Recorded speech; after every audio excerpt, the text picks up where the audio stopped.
You give me fever like I've never ever known. You're just a product of loveliness. I like the groove of your walk, your talk, your dress. I feel your fever from miles around. I'll pick you up in my car and we'll paint the town. Just kiss me, baby, and tell me twice that you're the one for me. The way you make me feel, you really turn me on. You knock me off of my feet. My lonely days are gone.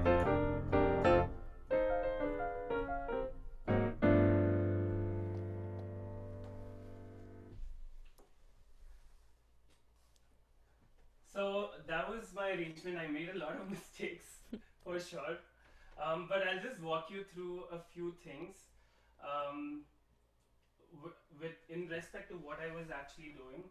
Um, you do you want to stay or do you want to go? You can stay. Oh, okay. Thanks a lot though. Oh. Thanks a lot for playing. This is Swati again. She sings really well. Check out her Instagram handle Ashwin6. Yeah. Okay, sure. Okay, cool. See you. Ashwin, you just mentioned your Instagram handle instead of hers. Wait, what's your Swati kind of sings? Yeah, Swati kind of sings. It's pretty good. Check out her cover. She's basically into Carnatic music, and she's trained in Carnatic music, and she's been doing Western music also for a long time. Yeah.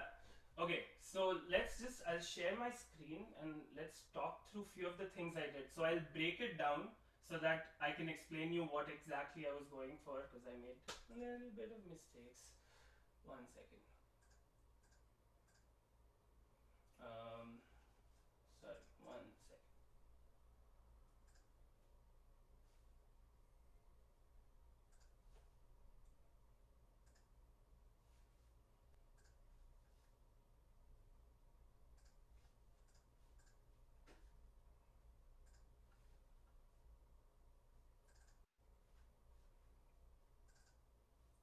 Are you guys able to see the screen?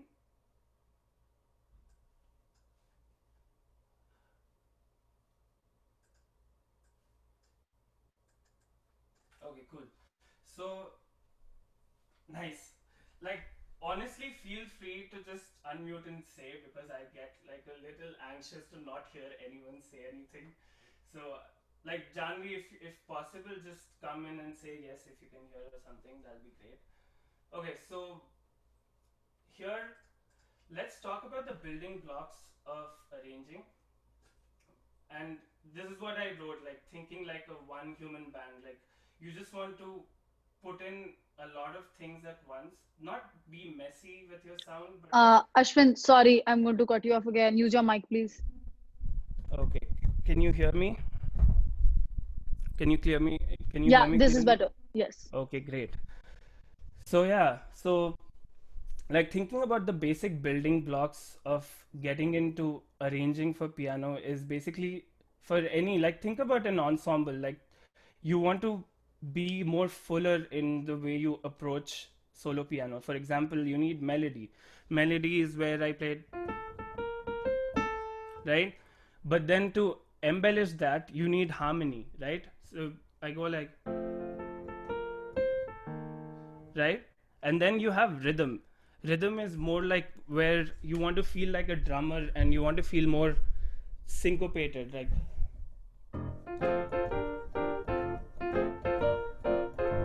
So that's more like a stride style. We'll be talking about more of those elements, and I'll also talk about like syncopation, how to think about rhythm and stuff when you move on to making a piano arrangement or any other arrangement. I'll also show you like an example of a jazz standard I arranged, so you guys get a feeling of how the whole orchestra works when there's like a six-piece band with like five part horn section and then a rhythm section, or just you by yourself on your piano, or vocal arrangement, things like that. So all these techniques would really help with those things. So um, Janvi, is there a possibility to make this more interactive? Is it possible? If people are willing to open their videos, then probably yes. I mean, audio is great too. I'm good with Uh, that. I would like to make sure. it more like I don't want to sound like a monologue here. I just want everyone to participate and this be great. It'll be like a conversation with Okay, it everyone. would be great, people, if you can at least turn up your videos, because if they turn on audios, there might be a lot of background noise. Yeah. So Also, if they need to speak something, they can unmute themselves. But it would be great if you can turn on your videos and we can have some interaction. yeah. Also, like thinking about like I think there's a push. There's an option to do uh, if you press the spacebar button, it just unmutes to push to talk kind of thing. So if you can enable that, that'll be great too. So if anyone wants to dive in the middle, it's fine because I wanted this to be completely like more interactive because that's how I've made this. If that's okay.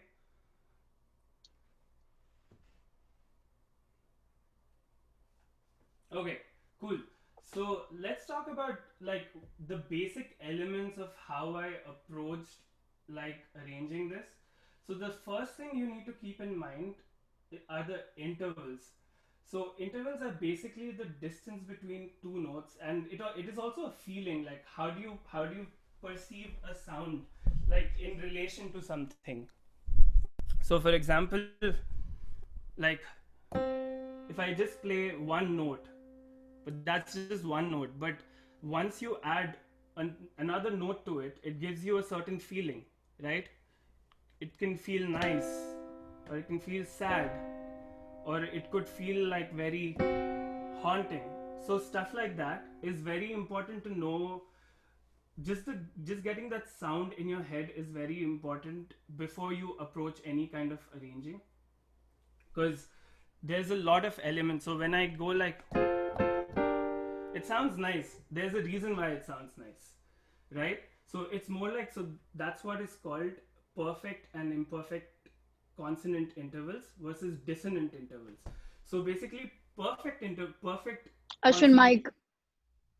Oh, okay, hold on. Let me just figure this out because I'm not able to play and say it. Just give me a second, please.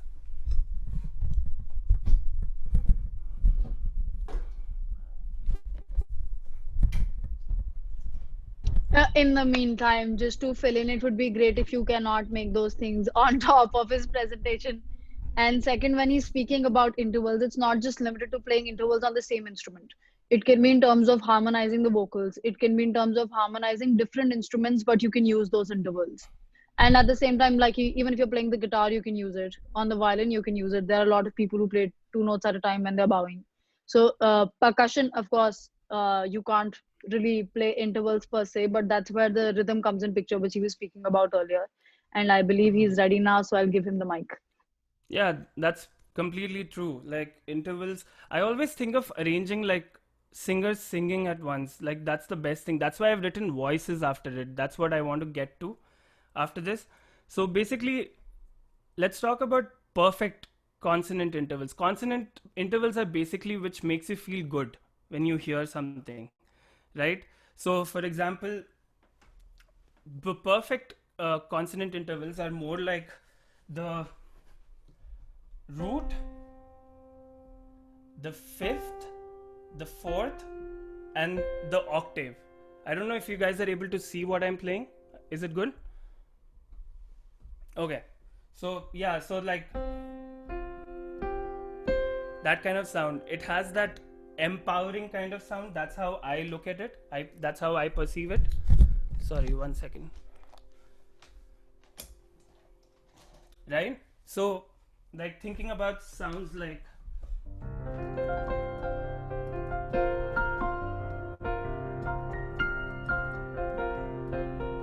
it sounds nice, but there's like a certain kind of power to it, right? So if you want to,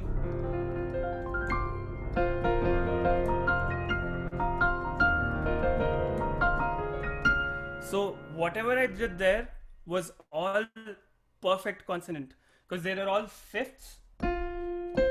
Like if you think about like Indian music, it's sa pa sa, or right, should all And then if you think about imperfect consonant intervals, there's just two, which is the third.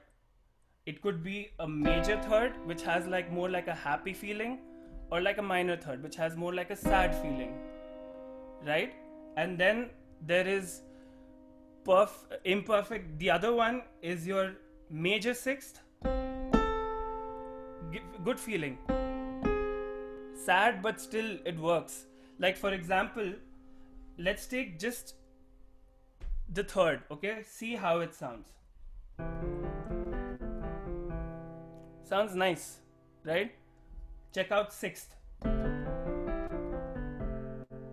Always works. Like if you listen to Bach a lot, like the moment they resolve, right? Always like the strong beats are always on imperfect or perfect consonant intervals. They never are on dissonant intervals. Does anyone know what is the concept of strong beats and weak beats? Okay. No, anyone can come in to answer. That's fine. That's why I wanted to be a little interactive. Anyone can come in to answer. Would someone like to unmute themselves and answer that? Apurva, I saw you were smiling when you were raising your hand. I couldn't see the others because they were not in my frame, so I only saw you. Okay. You- Okay, if someone wants to try, I think go I have ahead. muted them. Apurva, I have wait, and Kapil. There we go. I have given you both. Yeah. Yeah. So, as I understand it, I'm not sure if I'm right, but for example, if we're playing in a time signature that is 3/4, the strongest beat would be the first of the three, and if we're Perfect. playing 4/4, the strongest beat would be the first of the four, and the slightly weaker but also strong beat would be third of the four. Perfect. There you go. So thinking about that makes so much sense with harmony, because rhythm and harmony totally go together. Like you want to always end on perfect or imperfect consonants on the strong beat. Always. Like if you get onto a dissonance, it'll just sound like if I just sound like,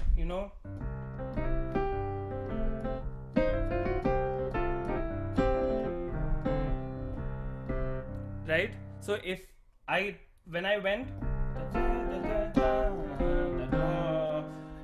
like that was on like a, although that was on a strong beat for and one, and no, that was on a weak beat, right? So that makes it, you want to resolve it and reach home on a strong beat, right? The feeling of,